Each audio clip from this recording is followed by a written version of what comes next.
Hello student, I hope you all are well. सभी बहुत अच्छे होंगे। और ये वीडियो हम ग्रामर के रिगार्डिंग स्टार्ट कर रहे हैं। हमारे वो स्टूडेंट जो इस बार 10th और 12th के एग्ज़ाम देंगे और बहुत ही जल्दी वो ग्रामर का रिवीजन करना चाहते हैं। ठीक है, बहुत ही रिक्वेस्टेड वीडियो है ये। कुछ स्टूडेंट चाहते थे कि मैम आप ग्रामर का रिवीजन कराएं, तो चलिए हम लोग ग्रामर के रिवीजन स्टार्ट करते हैं। इसके लिए स्टूडेंट आपको कुछ छोटा सा काम करना होगा, और वो काम ये है कि एक लेक्चर है हमारा ग्लोबल ऑनलाइन एकेडमी, जो हमारा चैनल है, उस चैनल पे एक वीडियो डला हुआ है what is English language, and second आपका लेक्चर डला हुआ है फॉर्म ऑफ लैंग्वेजेस। पहले उन दो को अगर आप चाहें तो देख सकते हैं। ठीक है, वो वहाँ से आपको नॉलेज हो जाएगा कि एक्चुअल में लैंग्वेज क्या होती है और क्या उसके बेसिकली नीड होती है उसको सीखने के लिए। ठीक है, फिर हम ग्रामर की बात करेंगे, तो वहाँ से हम अपना टॉपिक स्टार्ट करते हैं। एक short introduction of any language of English language मैं आपको दे देती हूँ। ठीक है, चलिए वीडियो थोड़ा लंबा होने वाला है, कमर कस के बैठिए। हो सकता है आज हम लोग को का जो ये लेक्चर है थोड़ा लंबा हो जाए, लेकिन हम कोशिश करेंगे कि आज आपको हम वो चीज़ दें जिसका रिवीजन आपको बहुत ज़्यादा मुश्किल लगता है। ठीक है, चलिए स्टार्ट करते हैं। देखो बच्चों, बहुत ही सिंपल वे में अगर मैं आपसे बात करूं तो सबसे पहले मैंने यहाँ पर सिलेक्ट किया है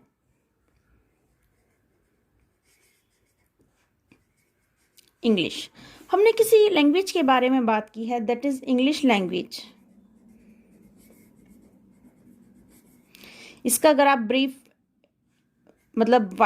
ब्रीफली आप इसको जानना चाहते हैं तो ग्लोबल ऑनलाइन एकेडमी जो हमारा चैनल है उस पर एक वीडियो डला हुआ है, आप जाइएगा और वहाँ पर सर्च कीजिएगा व्हाट इज़ इंग्लिश लैंग्वेज, आपको जो है ये लेक्चर मिल जाएगा। ठीक है, एक शॉर्ट इंट्रोडक्शन या कह सकते हैं शॉर्टली, तो मैं आपको यहाँ भी बता ही रही हूँ। बच्चों, किसी भी लैंग्वेज को सीखने के लिए, ठीक है, किसी लैंग्वेज को सीखने के लिए लेटर बहुत ज़रूरी होता है, लेटर्स को जानना ज़रूरी होता है। ठीक है, तो अगर हम कहें कि लैंग्वेज में क्या होता है, लैंग्वेज में होते हैं बच्चों साउंड्स। ठीक है, लैंग्वेज में होते हैं साउंड्स, लैंग्वेज में होते हैं साउंड्स। अब ये जो साउंड्स होते हैं यहाँ पर इनका कोई मीनिंग तो नहीं होता। ठीक है, तो जब इनका कोई मीनिंग ना हो, लैंग्वेज में कुछ साउंड्स हैं और उनका मीनिंग नहीं है, उस कंडीशन में हम उन्हें कहते हैं लेटर।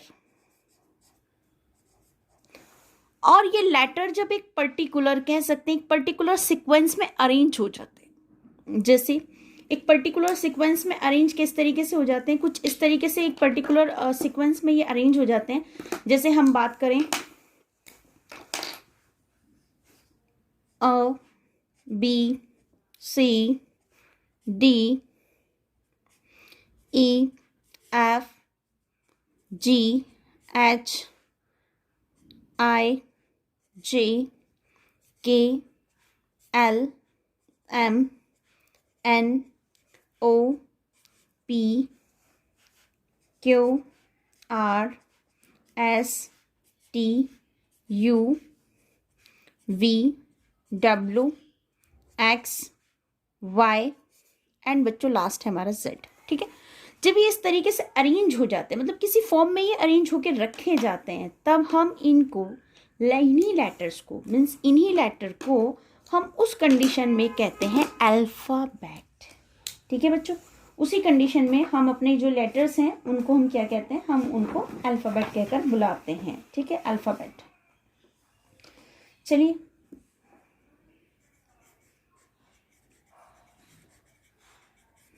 अल्फ़ाबेट्स कहते हैं। ठीक, अब बच्चों हम बात करते हैं कि किसी भी जो लैंग्वेज होती है, जो हमारे अल्फ़ाबेट्स होते हैं, आप इसको किस तरीके से फॉर्म करते हैं। ठीक है, किसी भी लैंग्वेज को आप कैसे डिफाइन करोगे कि क्या लैंग्वेज है। ठीक है, तो हम कह सकते हैं कि आपकी फीलिंग। ठीक है बच्चों, हम कह सकते हैं कि जो हमारी फीलिंग्स होती हैं, ठीक है, यानी हमारी फील्स जो होती हैं जिसको हम फील करते हैं,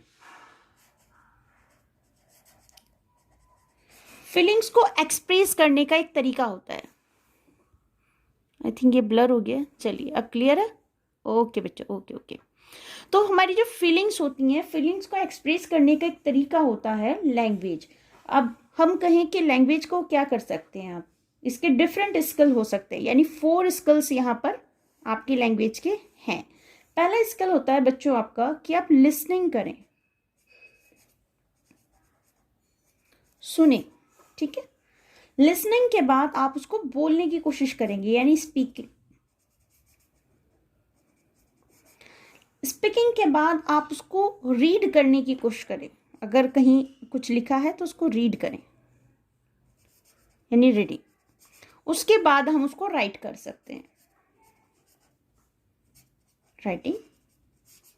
तो ये हमारी कुछ बेसिकली कह सकते हैं बेसिक मेथड है किसी भी लैंग्वेज को सीखने के लिए, ठीक है। तो इसी तरीके से इंग्लिश को सीखने के लिए इंग्लिश ग्रामर है।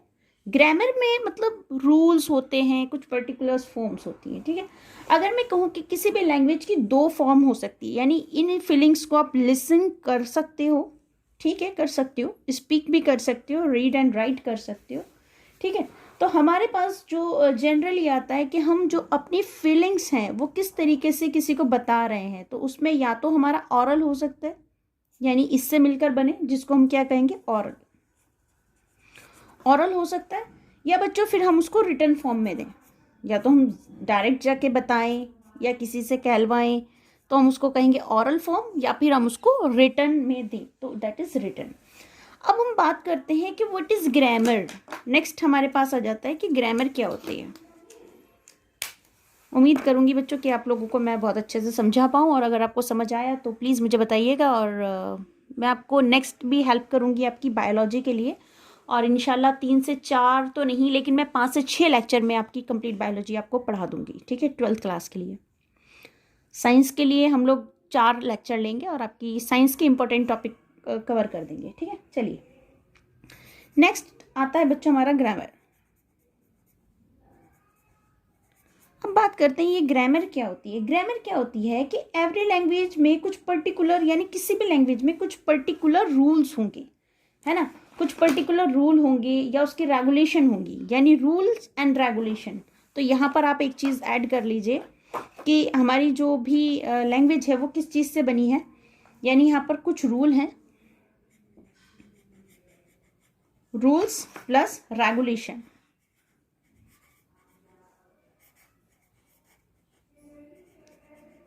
इज इक्वल टू ग्रामर, ठीक है। फिर उस ग्रामर का कुछ रूल होंगे, कुछ रेगुलेशन होंगे, आपकी ग्रामर हो जाएगी। यहाँ पे हमने बात की है कि ग्रामर स्टार्ट होती है किसी पर्टिकुलर लेटर के साथ, मतलब लेटर तो नीड है ही किसी भी लैंग्वेज का। तो इसका पहला चैप्टर आता है बच्चों वोवल का। वोवल्स क्या होते हैं, जैसे हमारी हिंदी में मात्राएं होती है ना, ऐसे यहाँ पर वोवल्स होते हैं, वोवल्स होते हैं, सॉरी वोवल नहीं, वोवल्स होते हैं, ठीक है। तो पहला है इसमें ए, ई, आई, ओ एंड लास्ट बच्चों यू। तो ये ए, ई, आई, ओ, यू को हम वोवल कहते हैं और बाकी सबको हम कॉन्सोनेंट्स कहते हैं। आप सभी को इतनी नॉलेज होगी, इसलिए मैं थोड़ा फास्ट जा रही हूँ। अच्छा बच्चे, हम बात कर रहे हैं वर्ड्स और लेटर में डिफरेंस क्या है, what difference between words and later, ठीक है। आई थिंक आप सभी को समझ आ रहा होगा। चलिए ठीक है, चलिए तो अब हम डिफरेंस की बात करते हैं, यानी डिफरेंस बात कर रहे हैं हम किसकी, एक वर्ड है हमारे पास, एक है हमारे पास लेटर। इनमें मेजर डिफरेंस क्या है कि जो हमारा वर्ड होता है उसमें होता है साउंड और प्लस होता है, साउंड होते हैं प्लस होता है मीनिंग। जबकि अगर हम किसी लेटर की बात कर रहे हैं वहां पर सिर्फ साउंड होता है, जैसे कि अ, ई, ओ, ज, क, L, M, Z, U, V, X etcetera, ठीक है। यहाँ सिर्फ साउंड होता है, मीनिंग नहीं होता। लेकिन हमारे पास कुछ ऐसे लेटर है, कुछ ऐसे लेटर हैं जिनके पास साउंड भी है और मीनिंग भी है। जैसे हम बात करेंगे ए अपने आप में एक लेटर भी है और ए अपने आप में एक वर्ड भी है जिसका मीनिंग होता है एक। जैसे कि आई अपने आप में एक लेटर भी है और आई अपने आप में एक वर्ड भी है जिसका मीनिंग होता है मैं। आई होप आपको इतना बहुत अच्छे से समझ आया होगा, ठीक है। उसके बाद में बच्चों हम कहते हैं कि हमारा वर्ड कब बनता है। वर्ड होना चाहिए एक सीक्वेंस, एक पर्टिकुलर लेटर का सीक्वेंस। तो अगर मैं यहाँ से एक डेफिनेशन बोलूँ कि वर्ड की डेफिनेशन क्या होगी, तो a group of letter which has it particular meaning is called word. तो बच्चों साथ के साथ नोट्स बनाते चलिएगा, मेरे बोर्ड पे आपको बहुत चीज़ें मिल जाएंगी, लेकिन अगर आप साथ में कॉपी पेन लेके बैठे तो आपको बहुत अच्छा और बहुत यूजफुल ये लेक्चर होने वाला है। तो चलिए, हमने क्या लेकर बैठे, हमने कहा है आपसे कि वर्ड क्या होता है, a group of letter which has it particular meaning is called word. यानी पर्टिकुलर उसका मीनिंग होना चाहिए और वो सीक्वेंस में अरेंज भी होना चाहिए। जैसे कि अगर मैं यहाँ पर बात करूँ हट, HUT, हट का अपना एक मीनिंग है, यू नो वेरी वेल, है ना। हट का मीनिंग होता है, जैसे मैंने कहा आपसे राइस, राइस का अपना मीनिंग है चावल, हट झोपड़ी। लेकिन अगर आप इसको कुछ इस तरीके से लिख देते हैं UHT, तो ये तो कुछ नहीं हुआ ना, CIER, तो ये कोई साउंड, प्रॉपर साउंड नहीं दे रहा है, ठीक है। यहाँ पे आपके मतलब साउंड है, प्रॉपर मीनिंग नहीं दे रहा है, सॉरी, ठीक है। तो ये आपके वर्ड नहीं है। तो वर्ड के लिए दोनों कंडीशन है कि साउंड्स हो प्लस आपके मीनिंग हो, तभी वो आपका वर्ड होता है, ठीक है। चलिए, आई होप आपको इतना तो समझ आ गया होगा, ठीक है। अभी मैंने आपसे कहना है कि नेक्स्ट हम स्टार्ट करते हैं। चलिए स्टूडेंट, अभी हमारा नेक्स्ट जो लेक्चर, मतलब नेक्स्ट टॉपिक जो हमने सिलेक्ट किया है, हम उसको सिलेक्ट कर रहे हैं सेंटेंस।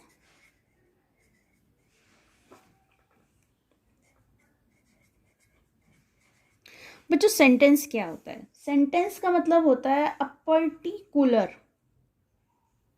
है ना, एक पर्टिकुलर सीक्वेंस ऑफ वर्ड्स कह सकते हैं, ठीक है।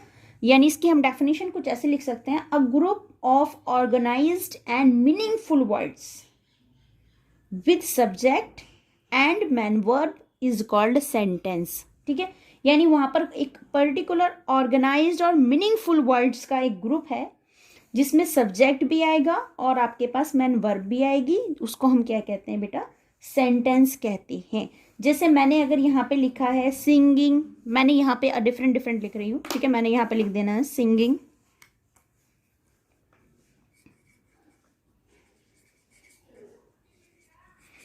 सिंगिंग, यहाँ पे मैंने लिख दिया सॉन्ग, ठीक है, सॉन्ग, ठीक है। यहाँ पे मैंने लिख दिया है कुछ भी, राम श्याम, काव्या लिख लेते हैं, काव्या सॉन्ग सिंगिंग, ये कोई सेंस ही नहीं दे रहा है ना, काव्या सॉन्ग सिंगिंग। या मैं यहाँ पे लिख दूँ left right up down, it is not right way. इसके लिए आपको क्या करना होगा, अगर आपको इसको एक सेंटेंस की फॉर्म में अरेंज करना है तो आपको एक पर्टिकुलर सीक्वेंस यहाँ पर लेकर आना होगा, ठीक है। वो सीक्वेंस कैसे होगा, वो सीक्वेंस कुछ ऐसे होगा, काव्या सिंगिंग, या इसमें आपको वर्ब भी लगा सकते हैं, इज सिंगिंग अ सॉन्ग, ठीक है बेटा। यानी एक पर्टिकुलर सीक्वेंस हमारे पास आ जाए तब ही हम उसको क्या कहते हैं, सेंटेंस कहते हैं। तो यानी सेंटेंस की अपनी एक अलग डेफिनेशन होती है। चलिए अब हम बात करते हैं dear student, type of sentences, या हम कह सकते हैं काइंड ऑफ सेंटेंसेस, ठीक है, काइंड ऑफ सेंटेंसेस। सबसे पहला सेंटेंस हमारे पास आता है असर्टिव।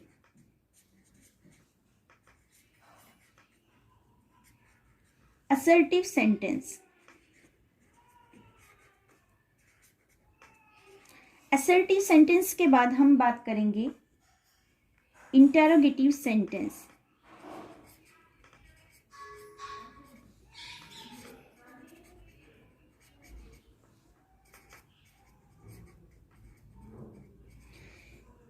इंटेरोगेटिव सेंटेंस के बाद हम बात करते हैं इंपरेटिव सेंटेंस।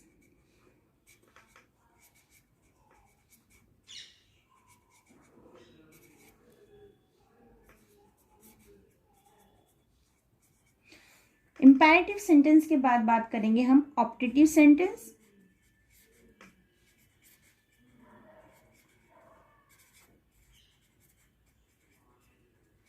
एंड लास्ट है हमारा एक्सक्लेमेटिव सेंटेंस या एक्सक्लेमेटरी सेंटेंस। आई होप आप लोगों को समझ आ रहा होगा, ठीक है। लास्ट है हमारे पास एक्सक्लेमेटरी सेंटेंस। अब बच्चों हम इनका एक एक एग्जाम्पल लिख लेते हैं जिसमें आपको मतलब थोड़ा समझ आ जाएगा, ठीक है। चलिए एक एक एग्जाम्पल हम यहाँ पर स्टार्ट करते हैं। पहला एग्जाम्पल मैंने यहाँ पर कहा किरण वाज स्लीपिंग, है ना, मतलब असर्टिव है, इसमें कुछ खास नहीं है ना, मतलब सिंपल सिंपल सेंटेंसेस आप कह दीजिए, ठीक है। जैसे किरण वॉज डांसिंग, स्लीपिंग, कुकिंग, जो आपका मन करे वो लिख लेना, ठीक है। नेक्स्ट हम देखेंगे कि इंटेरोगेटिव है बच्चों। इंटेरोगेटिव का मतलब होता है कि यहाँ पर क्वेश्चन वर्ड आना ही आना है और क्वेश्चन मार्क लास्ट में आना है। तो यही वाला जो आपका सेंटेंस है इसके में थोड़ी सी फॉर्मेशन चेंज कीजिए, और फॉर्मेशन कुछ ऐसे चेंज करनी है कि ये वाला जो आपका नंबर 2 जो था वो नंबर 1 हो जाए। अगर इसे आप नंबर 1 पे ले गए तो डेफिनेटली ये अपने आप नंबर 2 पे आ जाएगा। तो यहाँ पर शुरू में ऐड कर दीजिएगा क्या, पहले तो यहीं से बना लीजिएगा, ठीक है। वॉज नंबर 1, अब ये अपने आप में नंबर 2 पर आ गया। किरण डांसिंग, और लास्ट में क्वेश्चन मार्क। ये होते हैं बच्चों येस और नो टाइप, यानी ये कौन से टाइप के होते हैं, येस और नो टाइप। यहाँ पर 2 टाइप्स हैं आपके पास, ये होता है येस या फिर नो। इसको आप रिप्लाई कर सकते हैं, येस या नो में आप रिप्लाई कर सकते हैं। लेकिन जहां आपको पूरा रिप्लाई करना होता है, पूरी बात, पूरी इंफॉर्मेशन आपको देनी होती है, ठीक है। जैसे कि मैं कहूं वाई आर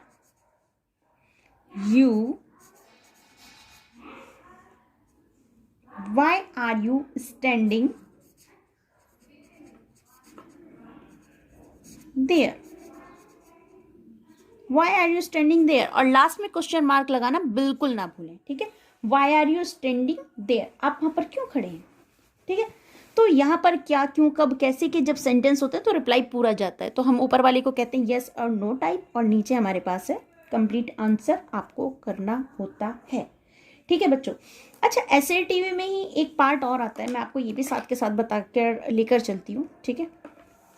चलिए ये हो गया आपका एसएटिव का जो पहला हमारे पास, पहली जो हमने फॉर्म लिखी है, मैं डिफरेंट कलर का यूज़ कर रही हूँ ताकि आपको इस टेबल को समझने में बहुत ज़्यादा आसानी हो जाए, ठीक है। बहुत ही सिंपल आपको पढ़ाया जा रहा है, कोई कॉम्प्लिकेशन नहीं है, सिंपल लैंग्वेज के साथ।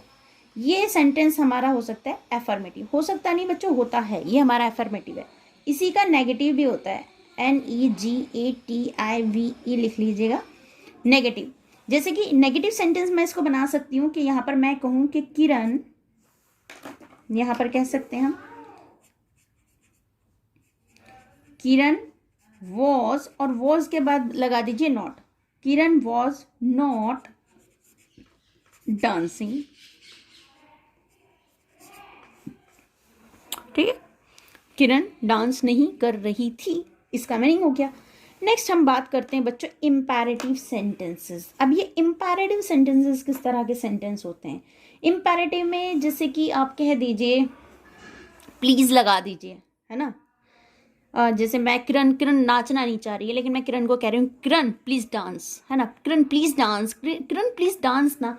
तो या मैं कह रही हूँ मम्मा मतलब कुछ खाना बनाने जा रही हैं और मतलब मम्मा का मन नहीं है, हो सकता है मम्मा आज ब्रिंजल बना रही हैं but I don't like brinjal, mama brinjal बनाना चाह रही है, बैंगन बनाना चाह रही है बट मुझे बैंगन पसंद नहीं है। तो मैं मम्मा से कह रही हूँ mama please don't cook the brinjal, mama please don't cook, है ना।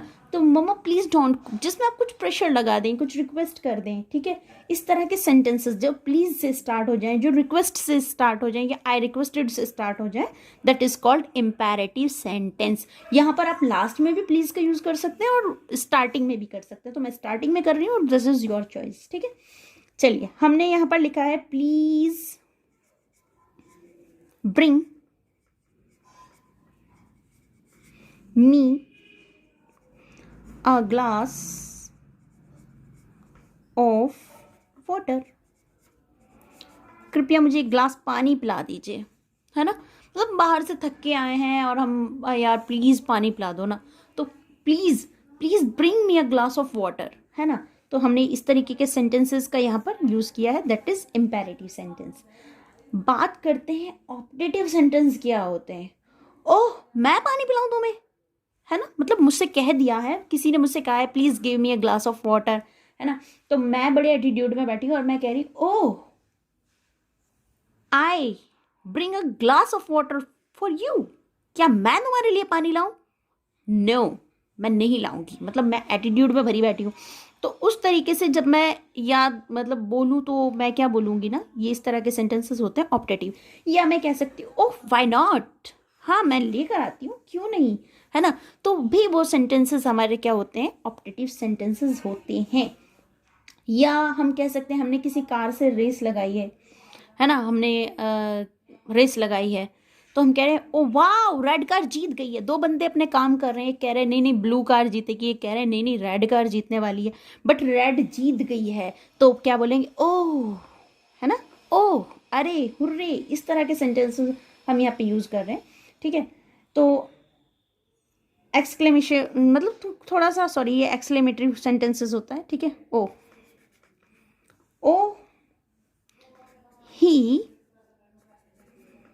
Win the car, oh he win the car.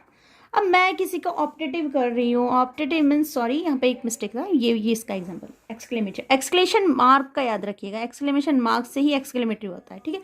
अब हमने कहा है कि कोई ऑप्टेटिव जैसे कि may I help you, normal sentences है, आप चाहो तो मैं मदद कर सकता हूँ और आप नहीं चाहते तो मैं नहीं करता, ठीक है। तो मैं यहाँ पर बोलूँगी मे यू लीव लॉन्ग, ये भी हो सकता है, मे यू लीव लॉन्ग, है ना। या द सनराइज, ये भी हो सकता है। तो हमारे पास बच्चों बेसिकली 5 टाइप के आपके पास सेंटेंसेस, टाइप ऑफ सेंटेंसेस होते हैं, जिनमें जनरली 1 2 3 4 एंड 5, ये 5 टाइप हैं और ये इनके सब टाइप्स हैं। असर्टिव आपका 2 टाइप होता है, एक हमारा सिंपल एफर्मेटिव होता है, एक नेगेटिव होता है। इंटेरोगेटिव में एक आपका सिंगल इंटेरोगेटिव के नाम से जाना जाता है, एक आपका डबल इंटेरोगेटिव के नाम से जाना जाता है। इम्पेरेटिव, ऑप्टेटिव एंड एक्सक्लेमेटिव, ये हमारे सेंटेंसेस होते हैं। अब नेक्स्ट हम इनके बात करेंगे इनकी फॉर्मेशन के बारे में, वर्ड टू वर्ड, ठीक है, मतलब स्टेप बाय स्टेप हम इनकी फॉर्मेशन के बारे में बात करेंगे। तो इनके फॉर्मेशन की अगर मैं बात करूं बच्चों, अगर मैं बात करूं जनरली अफर्मेटिव की, ठीक है, अभी आप यहीं चलिए, फिर फॉर्मेशन हम स्टार्टिंग में देख लेते हैं स्टेप बाय स्टेप। तो हमने यहाँ से कहा है आपसे अफर्मेटिव,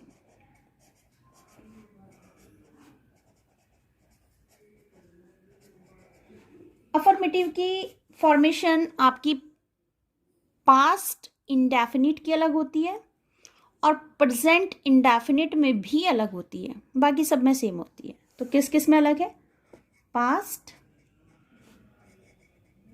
इंडेफिनिट की और प्रेजेंट इंडेफिनिट की, बाकी सब में सेम होती है। तो इनकी जो होती है वो हम बाद में लिखेंगे, पहले हम यहाँ से सेम वाली लिख लेते हैं।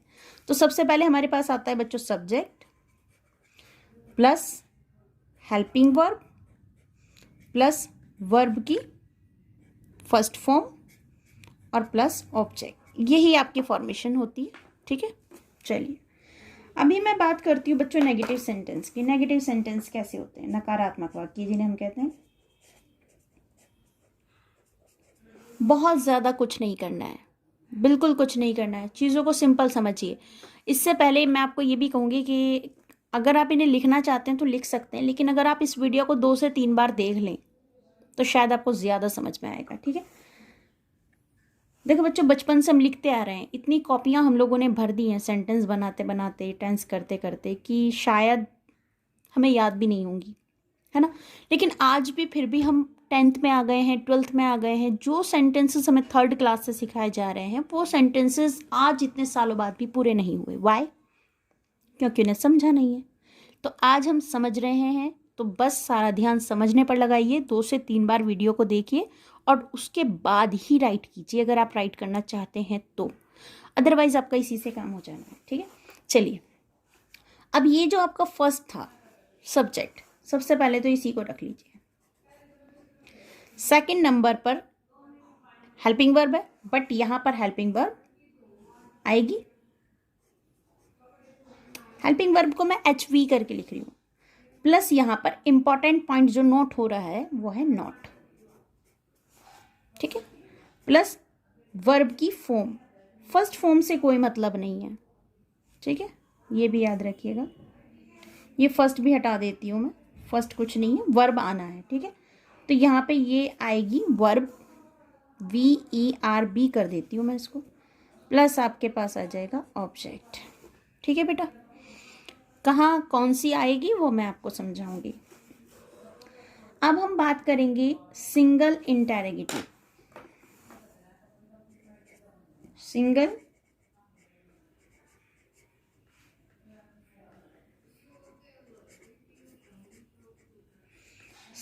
Interrogative sentence.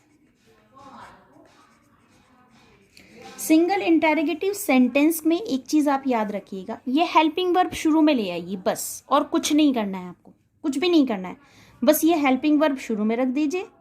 अब सोचिए जब आपने ये हेल्पिंग वर्ब शुरू में रख दिया है तो अब कौन आया, सब्जेक्ट। सब्जेक्ट के बाद नॉट, नॉट अगर होगा तो आए लगेगा, नहीं होगा तो नहीं लगेगा। अगर हिंदी में आपको नॉट दिया हुआ है तो लगेगा, अदरवाइज नहीं लगेगा, तो इसीलिए हमने इसको ब्रैकेट में रखा है। उसके बाद बच्चों आएगा वर्ब, और उसके बाद आ जाएगा ऑब्जेक्ट, और कंपल्सरी है यहाँ पर क्वेश्चन मार्क। इसे कहते हैं आप इंटेरोगेटिव सिंगल टाइप, एस है ना, सिंगल इंटेरोगेटिव। अभी मैं कह रही हूँ double, double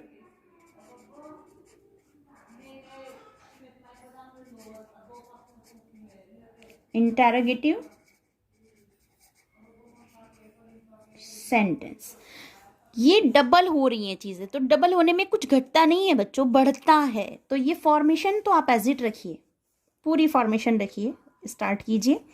helping verb plus subject, bracket में नॉट, हो तो लगाएं, नहीं हो तो ना लगाएं, वर्ब यानी वी, ठीक है, ऑब्जेक्ट प्लस क्वेश्चन मार्क, ठीक है।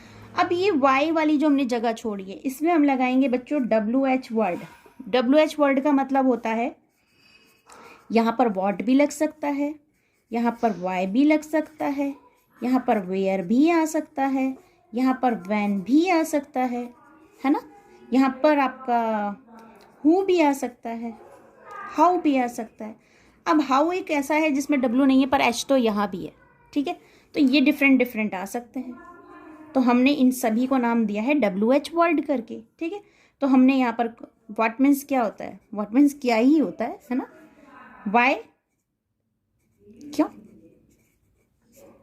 वेयर कहाँ, वैन है ना, कब, हु कौन, हाउ, सॉरी दोबारा लिख लेते हैं। इन सभी वर्ड्स का नाम हमने दिया है WH वर्ड।